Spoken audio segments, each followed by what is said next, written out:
nous avons choisi, comme fierté de notre territoire, la noix de Grenoble, produit emblématique de tout le territoire. Alors, c'est un territoire d'abord historiquement agricole. La production de noix est très très ancienne. Déjà, l'appellation AOP Noix de Grenoble date de 1938. Donc c'était la première appellation en fruits secs. Déjà, ce que l'on vit actuellement a été vécu à l'époque sur des problématiques de marché, de concurrence déjà américaine. Et c'est pour ça que la noix et l'AOP Noix de Grenoble a été mis en place et créé. La noix française, c'est deux grands bassins, sud-est, sud-ouest. Le Périgord, qui est aussi en AOP. La noix sud-est, c'est 3 départements. Isère principalement, Drôme, qui est beaucoup développé, et un tout petit brin de Savoie.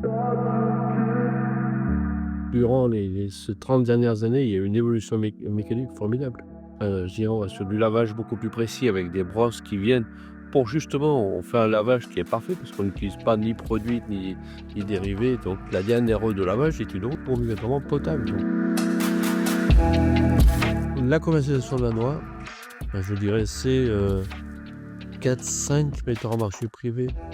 Au niveau sud-est, plus les coopératives. Et puis alors, il y a une part aussi de vente directe et où des gens mettent en marché directement leur production. Et après, il y en a d'autres, ça commence, qui transforment leur noix et qui la vendent ou en huile ou en barres vitaminées, en cerneau. Et ça, c'est quelque chose qui commence à se développer avec de la noix caramélisée, de la noix au chocolat. Donc j'espère pour que toutes les assemblées générales demain, de toute organisation du territoire, qu'on ne voit pas des cacahuètes, mais qu'on voit des cerneaux. Beaucoup d'enfants viennent sur un site emblématique qui est le Grand Séchoir sur Vinay. Il y a même près de présent un chocolatier qui explique comment il transforme la noix et tout ça. Donc avec l'aspect de goûter de la noix, l'aspect de faire même goûter un pressage de cerneau, de l'huile de noix comme ça en premier pressage ce que c'est. Mais demain, donc on doit aussi préparer l'avenir. C'est ce qu'on a commencé en créant la structure qui s'appelle l'Association des producteurs de noix du Sud-Est.